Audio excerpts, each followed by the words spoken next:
I'm not going to talk about the science at all because I think I share with Scott some of the scepticism about science, and I think that having come from the UK where I lived in Plymouth for 7 years, my view is that the level of debate about science issues and the level of public engagement around science and technology in this country is very, very low.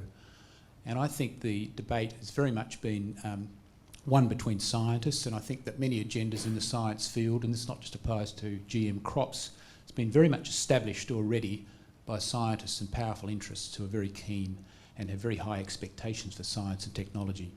I do a lot of work around science risk and science communication, risk communication, and looking at nanotechnologies. I've undertaken a number of projects on nanotechnologies in the UK and here. And I'm also interested in stem cell technologies and gene technologies and that kind of thing. And I try to draw parallels between different fields rather than just looking at those discrete fields.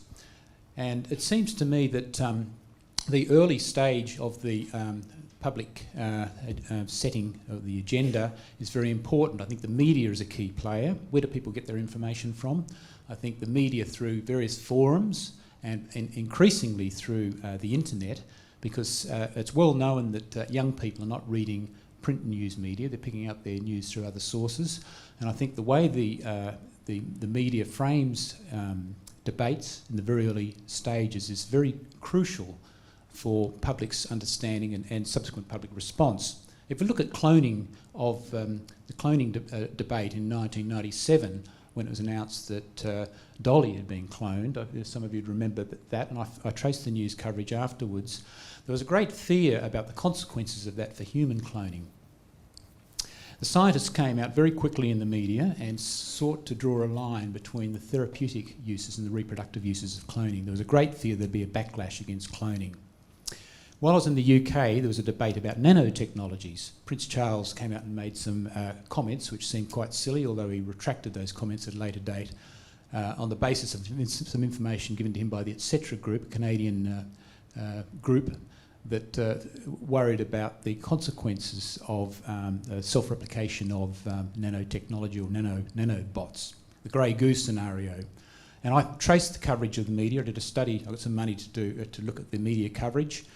And there was very much of a framing in terms of the science and the science fictional scenario. And I think that with any new technologies, whether it's nanotechnologies or cloning or stem cell technologies, we always have these competing images between the utopian, the very optimistic, the high expectations, and on the other hand, the very dystopian images.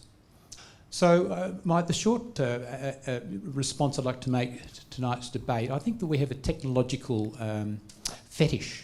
We reify technologies. We put them outside society. Technologies are always social products. And I think the understanding of those technologies is always also a social process. There are social actors involved in the promotion of certain technologies, very powerful interests. And we're looking in this area here, we're looking at Monsanto, that's got a considerable interest in corn. We didn't mention corn and soy products, for example, in Australia. We've got massive industries that are moving into the agricultural sector in Australia.